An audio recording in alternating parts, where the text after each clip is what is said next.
Welcome, everybody. Todd Kolb, PGA professional and director of instruction for US Golf TV and VLS Golf. First of all, welcome to this session. Today, we're going to be talking about the 5 keys to hitting the driver. This club right here, the 5 keys to hitting the driver, especially for the experienced golfer, the senior golfer. Now, you know this.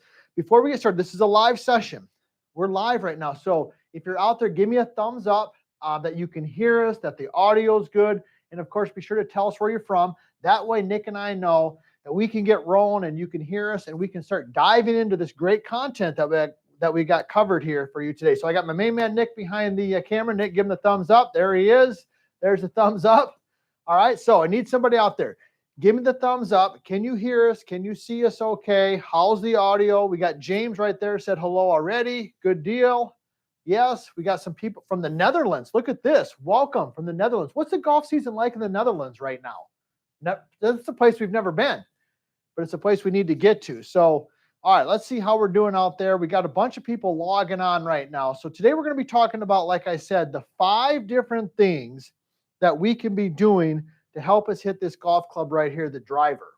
Okay, the driver. That's what we're looking for. So we're going to give everybody about another 30 seconds here to just kind of log on and get going. We got a bunch of people jumping on right now. Pretty rainy right there. It's been rainy here the last couple of days, although today is beautiful. Now, one other thing that I'd like to know, we're giving everybody a chance. Manny's here. Good to see you, Manny. Give us a thumbs up. Can you hear us? Can you see us? How's the audio? And also, what driver are you playing right now? Okay, what driver are you playing? I've got the MaxVert right here. That's what we're going to use to demonstrate today. But what driver are you playing? I'd just be curious to know. It's kind of something that we like to do. All right. Hey, we're getting tons of thumbs up. Wayne, good to see you. This is fantastic. Barry's here. Awesome. We got the ping. All right. So let's dive right into this. Today, we're talking about the 5 things, the 5 key components to being a great driver of the golf ball.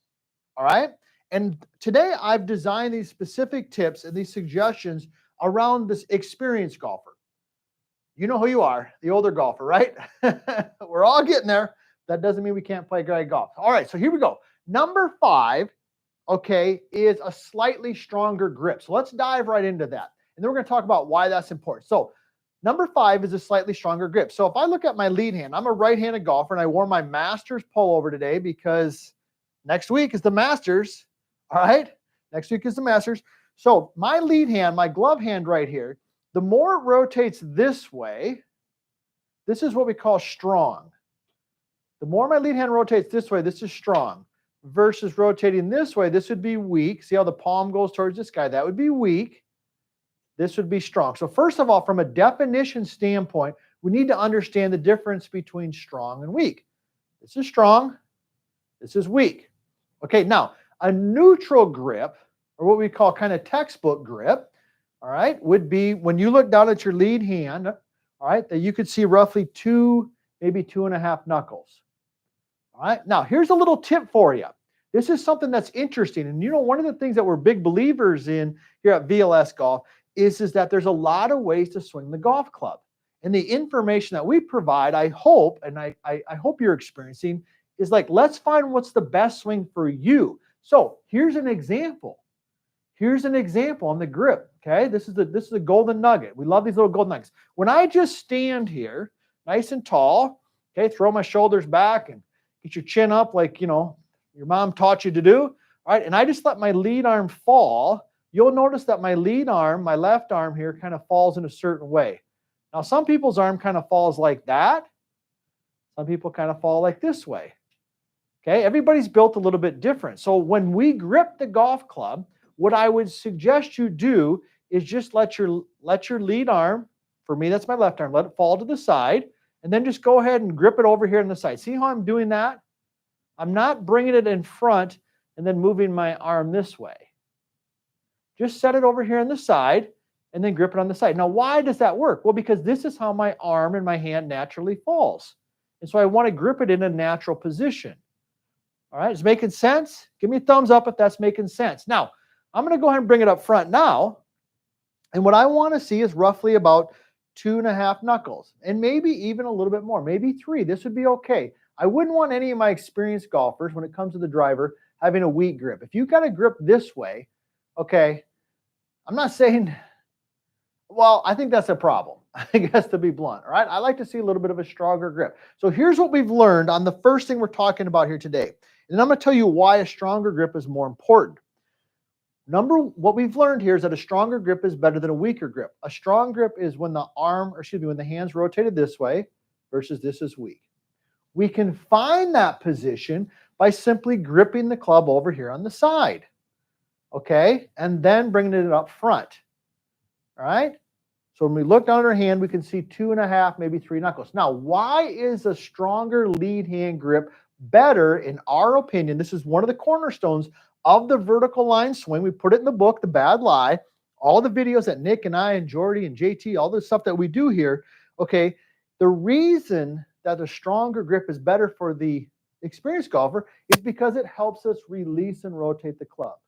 It makes it easier to square the club face.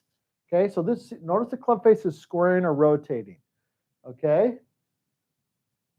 that would be number 5. So that's number 5, a slightly stronger grip. If that's making sense. Now, if you got some questions, start throwing those in the chat right now.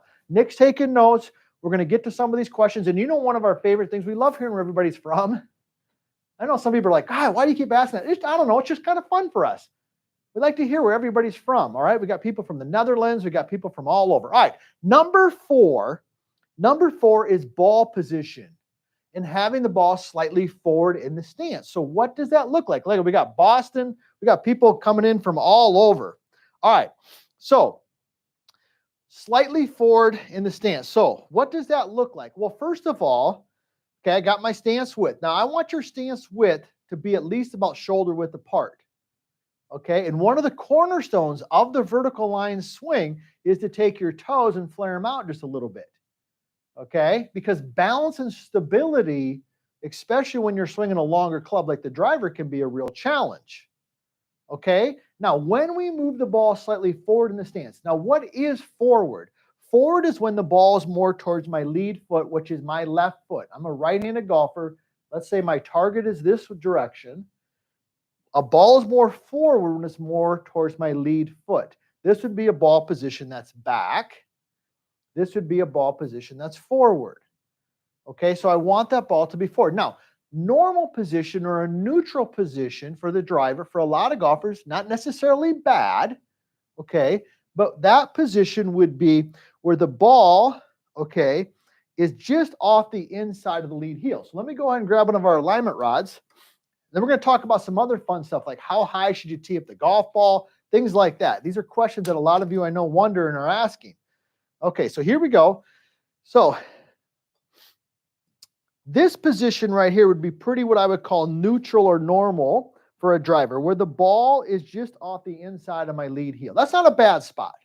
Okay, but for the experienced golfer in our system, we like that to be more forward. So we would actually have that almost to a point where it's off your lead toe. Okay? Now, a couple things you got to watch. And number 1 is, why is that important? Why does it help to move the ball forward? Well, because we know this, that when we come in contact with the golf ball, if the club is traveling in an upward motion, it's ascending, it's moving up the circle, not down the circle.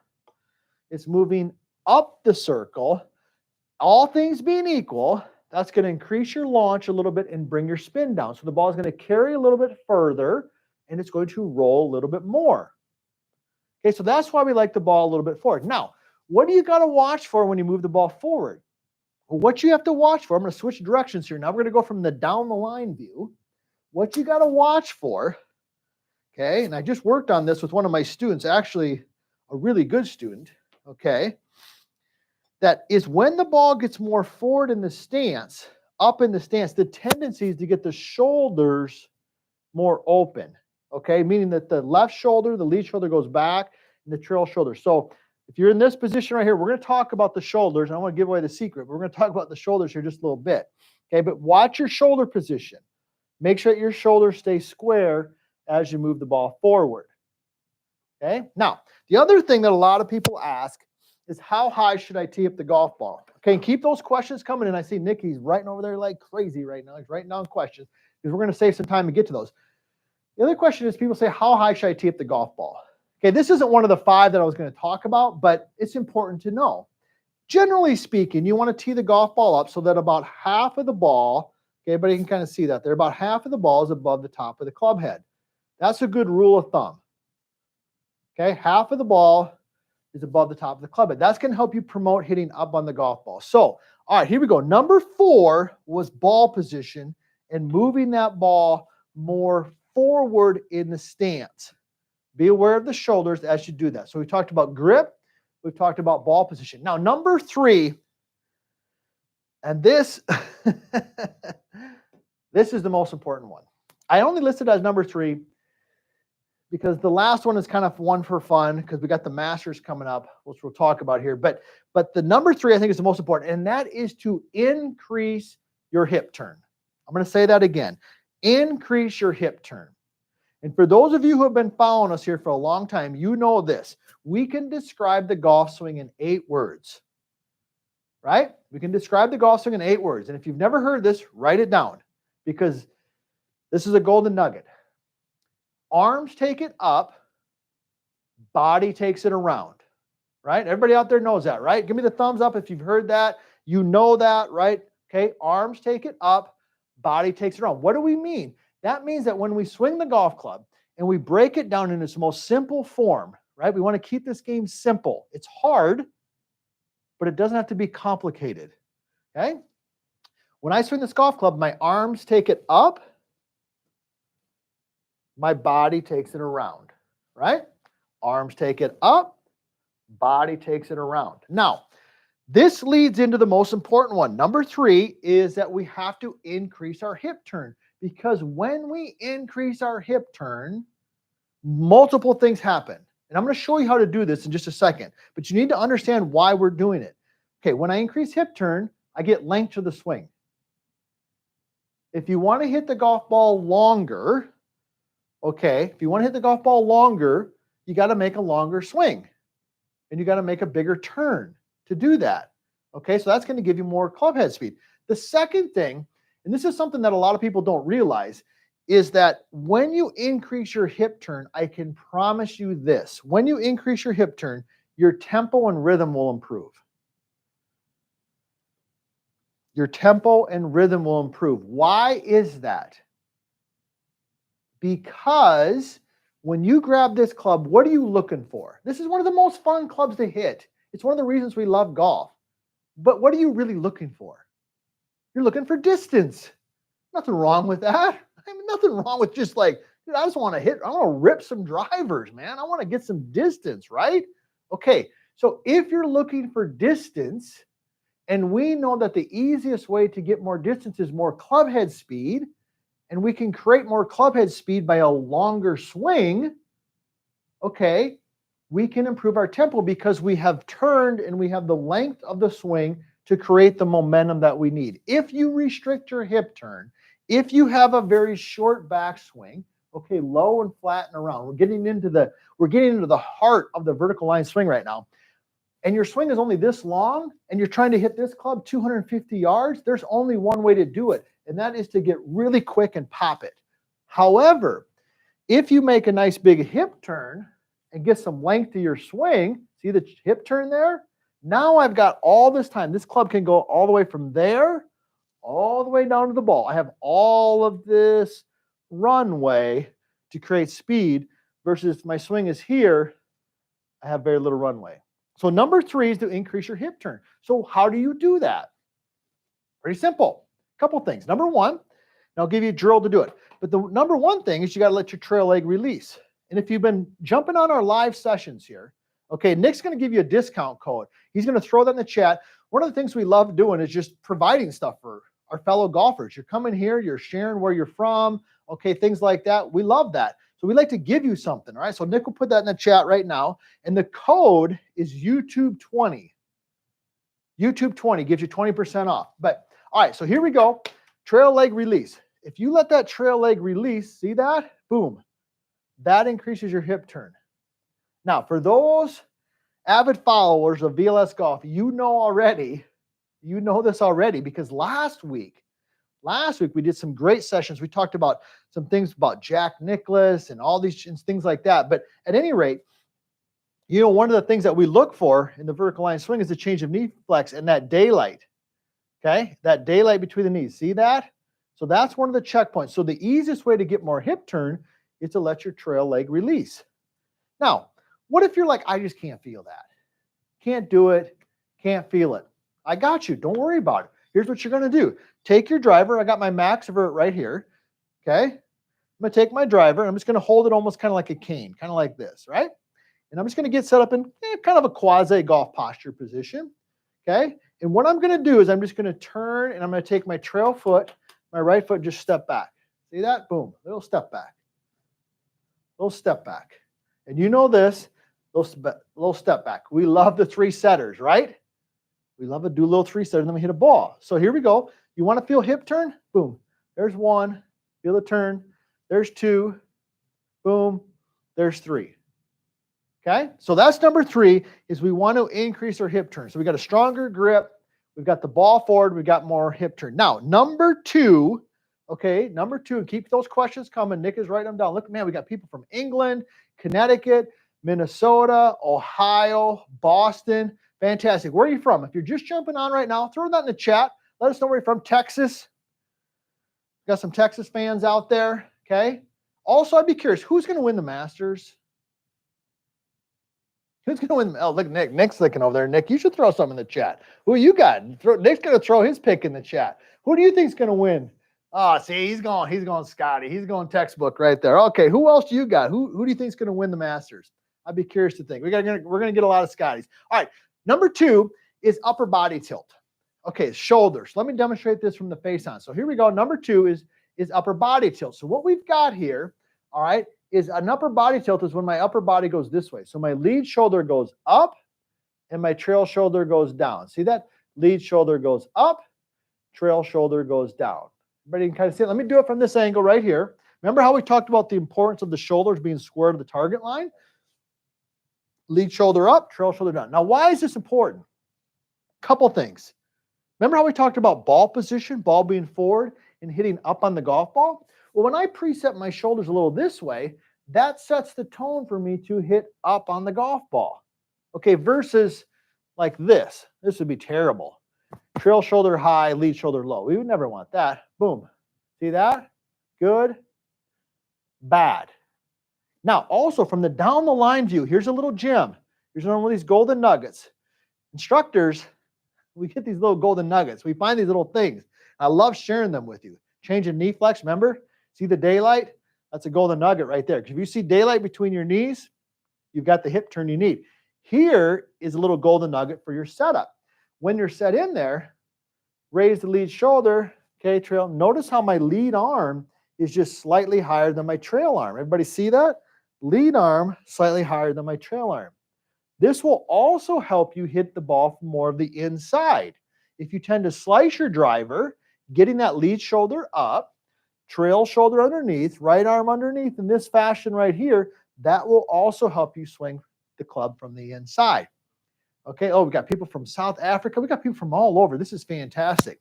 All right, now, number 1, then we're going to get into some questions here. Number 1, this is my favorite, okay? We call it kind of the Arnie Palmer. It's the high handle finish. The high handle finish. Now, what is the high handle finish? We've done videos on this. This is one of my favorite things to do, okay, when I'm giving a golf lesson. And that is when you finish your golf swing, you want the handle to finish nice and high. See that? See the handles finish nice and high? I'm going to get that thing so high, Nick, we're going to need a taller ceiling. See that thing? That handle is high versus handle low. I want handle high. Now, I'm going to give you a little tip if you slice your driver here also on that. But why do I want a high handle? Well, when we hit the ball, what do we want to be doing? Where do we want the club? We want the club moving what? Up. Up. Right? This is up. Right? This is up. If I'm over here, if I finish, and I see this, I see a lot of you guys and gals, you're doing this. Can't be doing this, right? You're low on the back. You're not vertical with the lead arm. You're low on the back and you're low around. How are we ever going to hit up when the handle's low and around? Okay? you want the handle to be up. You want the handle to be up. Now, what if you slice it? What if you slice your driver? Well, here's what I want you to do. Okay, we did a video on this too on our YouTube channel. But if you slice it, I want you to get the handle up, but I also want you to what we call lay it over. Okay, you can see this. Watch the club face. Lay it over. See that? This is laying it over. If you get if you want to hit, I promise you this. You go to the range today or tomorrow, whenever. I don't know when you can get outside. Do this. I bet your bottom dollar that you'll hit the highest, longest, high draw shot you've ever hit in your life. Okay? If when you finish your swing, you have a high handle and you lay it over. A high handle and you lay it over, what's going to happen is you're going to hit this high launching draw and you're going to be like, holy smokes. Thank you, Nick. Thank you, Jordan. Thank you, JT. Thank you, TK. All right, so those are 5 things. We got a grip, stronger grip. We got the ball forward. We're going to increase that hip turn. We're going to tilt the upper body. We're going to give it the high handle Arnie Palmer finish. We're going to lay it over, and we are going to hit some rockets. They're going to fly long and go straight. All right, hey, let's get into some questions. What do we got, Nick? Let's fire off some questions here. I'm going to do this one because it's right here in front of me. Steven says, presetting the lead shoulder higher is clear. How is it kept high following the backswing where the trail shoulder goes higher? Okay, great question. All right, who asked that? Steven. All right, hey, Steven, thank you for that question. I can tell right now, Steven is a student of the game. Steven is a student of the game. Now, before I forget again, Nick's going to throw in that website, YouTube 20. Get yourself a discount, YouTube 20. Let's give you something for free here. Not free. We got kids. Nick's got 3 of them. I got 2 of them. Well, how about just a discount? All right, so the question is, well, wait a minute, Todd. The lead shoulder's high in the setup, but in the backswing, it goes down. You are 100% right. Okay, you're 100% right. Okay, but here's the thing. When the shoulders rotate, and you can practice this at home, when the shoulders rotate, they rotate at an angle. See that? They rotate at an angle. They don't rotate flat. They rotate at an angle. They're here, and then they're here. Okay, so when the lead shoulder is a little higher and the trail shoulder is a little bit lower, that kind of sets the shoulders on an angle for the lead shoulder to work back and down, okay, on the backswing. So how I would answer that is this. If you set your shoulders like this, like level, they're going to want to swing and rotate level. Okay, this is exaggerated, Stephen, but you get the point. If I sit like this, or worse, if I sit like this, I'm going to rotate, okay, so they're going to want to rotate this way. But if I set and I tilt it a little bit, now I can rotate that shoulder back and down this way and then through. Now, if you want a specific way to practice that, just take out a golf ball. Take out one of your alignment rods here, okay? And just put the alignment rod, put the golf ball, there, put your alignment rod basically on an extension of the target line right there. Take a club, put it across your shoulders like this, and just rotate and get the butt end of the club pointing at the alignment rod. See that? Bad. Pointing over there at the wall. Pointing inside. That's too much. Right at it. That's a good general guideline. Might not be exact, but you're going to get the feel. So good question there. All right, what else we got, Nick? Jody asked, when should a new golfer be fit for a driver versus one you get in a beginner set? Okay, who asked that? Jody. Jody. Okay, thank you, Jody. Great question. Because, people who come to us here at VLS Golf, some of you have played golf your whole life, and you've been like 12, and now you're 80. Some of you are 56, and this is the first time you've ever played the game. Okay, so the question is that when should you be fit for a driver? I would say this: when you get to a point where you're playing golf kind of on a regular, golf is a regular part of your life. Maybe that's once a week or twice a week, or maybe it's twice a month. But you're like, you know what? I see myself playing golf and I see myself doing that for a while. I think it's always good to get fit because the driver, okay, a lot of the drivers, I hate to say this, but they're not necessarily built for the experienced golfer. They're built for tour pros. That doesn't make them bad drivers. Okay. Here would be a good analogy. I don't know how many of you out there have kids who are driving cars. Okay, I've had a couple, they're older now, and Nick hasn't gotten there yet. But you know what it's like when your kid first starts driving. Okay, that's kind of you when you first start playing golf. And a lot of the traditional drivers that are made are great, but they're in essence, they're like a Ferrari. They're like a Camaro. You would never give your kid one of those because it goes way too fast. It's built for speed. Okay.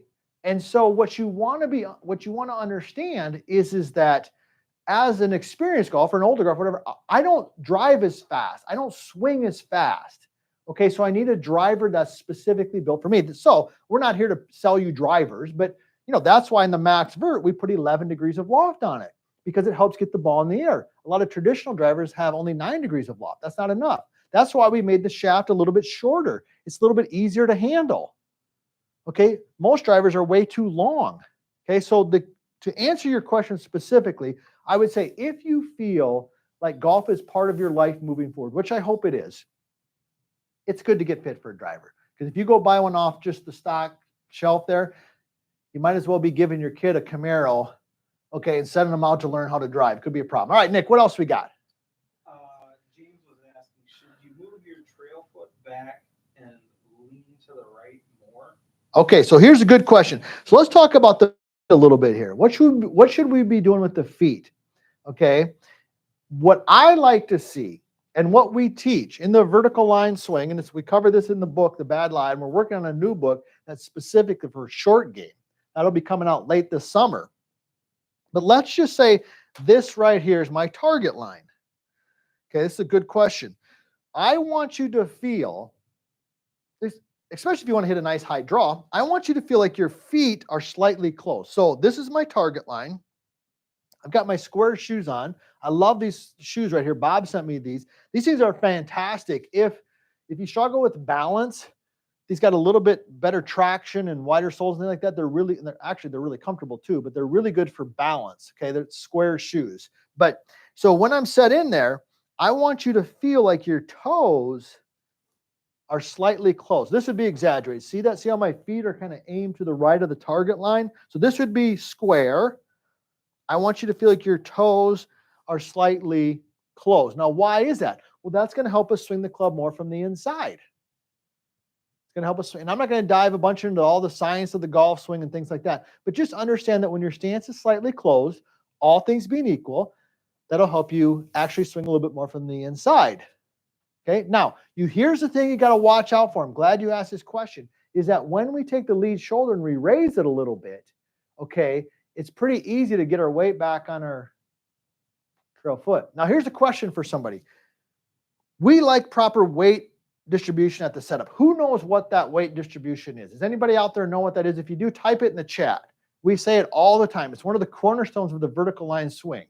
How much weight do we want on our lead foot? How much weight do we want on our trail foot initially? If anybody knows that, go ahead and throw it in the chat right there.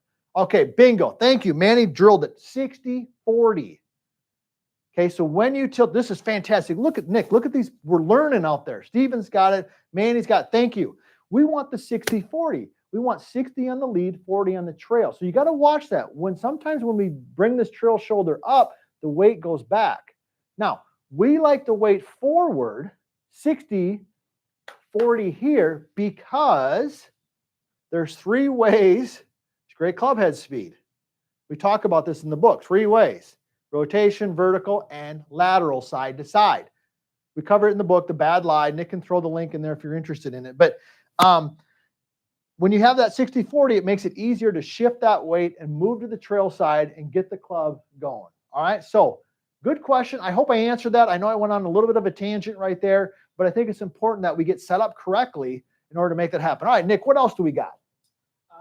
Well, since Manny got the question right, we'll go to his question next. Is there any benefit to hovering the driver at address? Okay, yeah, so Manny asks, is there any benefit to hovering the driver? All right, well, I know this. There's one guy who won a lot of Masters.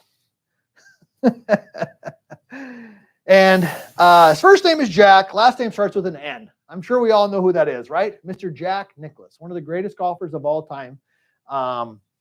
Masters is next week. This is exciting. And Jack Nicklaus hovered his driver. Another great driver of the golf ball Little controversial guy right now, Greg Norman. Some people love him. Some people don't like him. Whatever. We're not here to talk about that. We're here to help you play better golf. But he hovered his driver also. Now, what do we mean by hovering the driver? What we mean is this, and why does it work, in my opinion? It's not a cornerstone of the vertical line swing. However, it is a suggestion. Not a cornerstone. Hip turn, cornerstone. Lead arm direction, up, cornerstone. Okay? This is a suggestion. And what we mean by that is that the driver just kind of hovers a little bit off the ground. See that? On the ground, off the ground. Now, why do we suggest that? Because when you're hovering the club like this, okay, when you're hovering the club like this, you're bearing the weight of the club. Like I am holding the weight of this club in my hands. When the club's on the ground is bearing the weight. Okay? And when you have weight in your hands or you're holding something in your hands, the natural takeaway is going to be more smooth and rhythmic versus when it's on the ground and you just grab it and go, the tendency is to kind of snatch it. Now, we did a great video, and we might have even done a live session. Nick can correct me on this if I'm wrong here, but on the counter backswing sequence. Counter backswing sequence. Okay. Nick, where could we, can we have them go somewhere and give us their email address so we could send that to them maybe? Yeah, you bet. Maybe just. In fact, it's part of our last chapter. Okay. All right. So Nick's going to send you that link because we talked about the counter backswing sequence where it's a way for us to create more club head speed for experienced golfers. Nick will put it in the chat. It's free.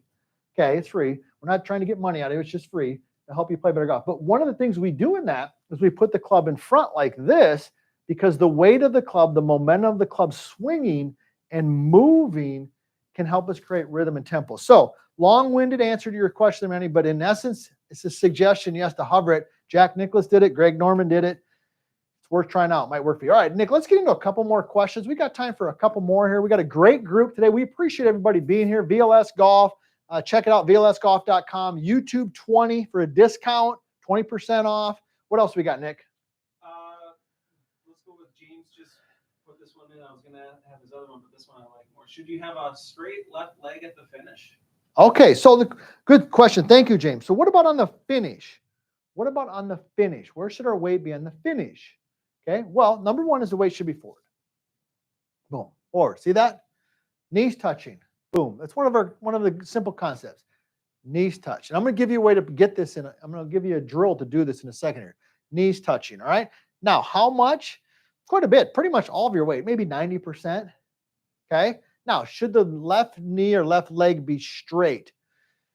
I would say, yeah, it should be straight. I think it should be straight. I wouldn't say it's locked. I would be careful with snapping your hips. We're not a fan of snapping anything.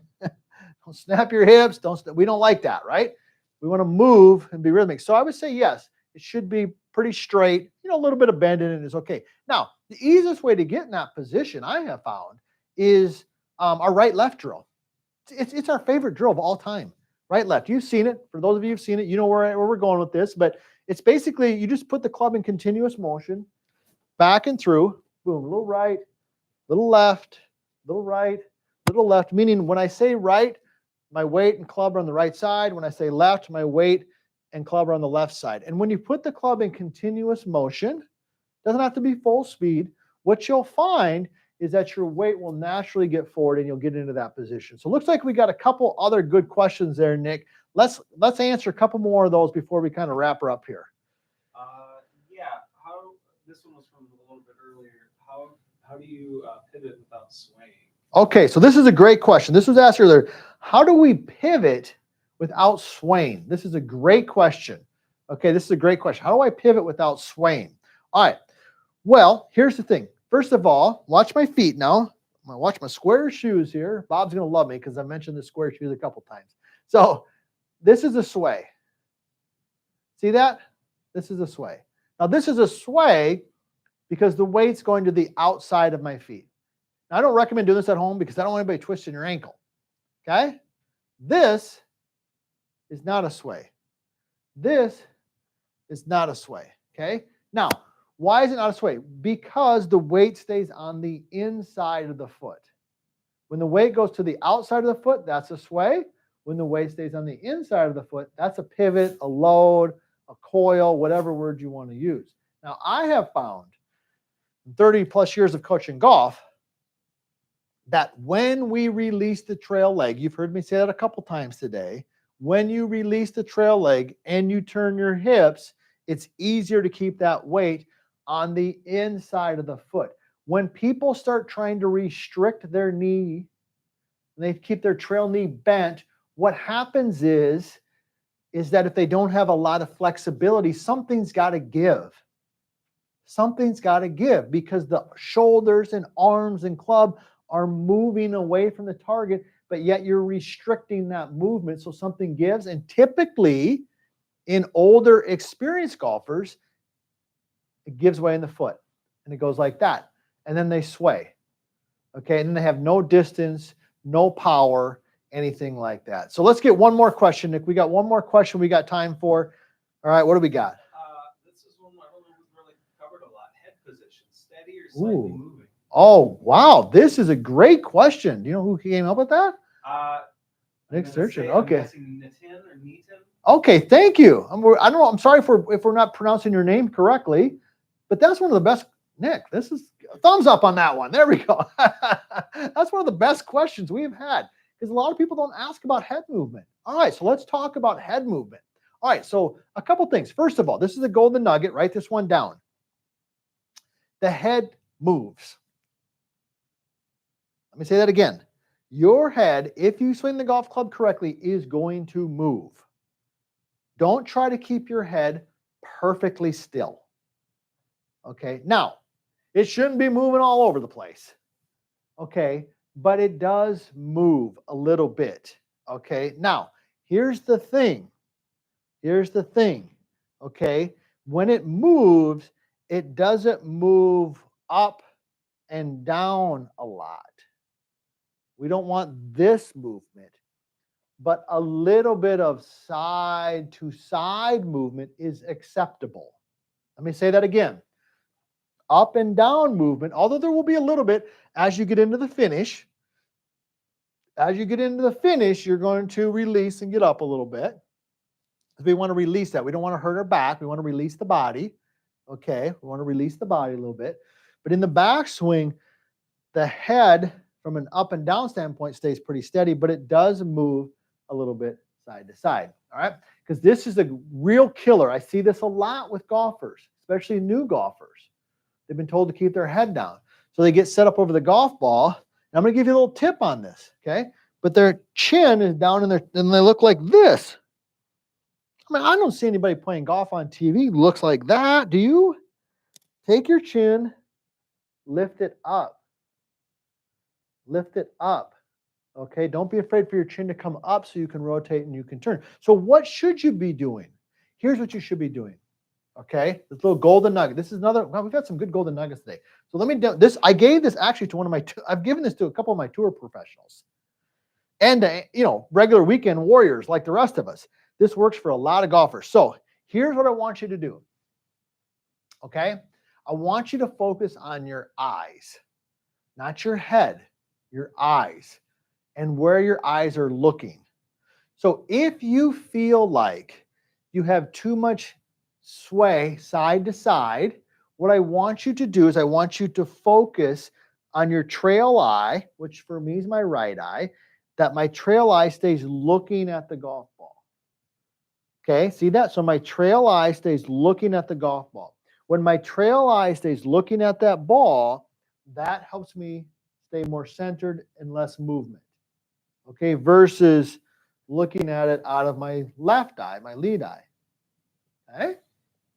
If you feel like on the backswing that your head's coming too up and too down, what I want you to focus on is your gaze and try to keep your eyes, your gaze, the same distance from the ball. Almost imagine that your eyes, okay, were connected to the ball like a plane of glass or something there. And it moves, but it stays on that same angle. It doesn't get further away. Like I can see the gaze is now further away from the ball.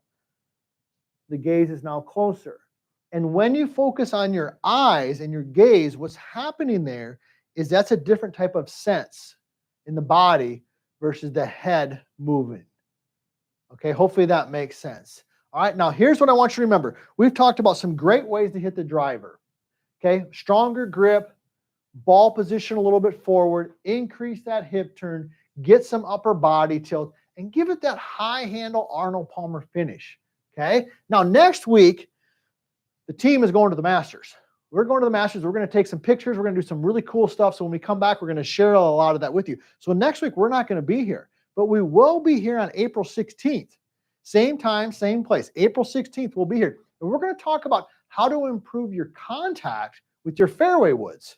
How to improve your contact with your fairway woods. And Nick's going to throw in there one more time, the VLSgolf.com, the discount code YouTube20. Now, I've given you some real golden nuggets here today, some real golden nuggets that hopefully help you start playing better golf. But here's what I'm going to leave you with. I want you to always remember that you do not have to swing like a tour pro in order to play great golf.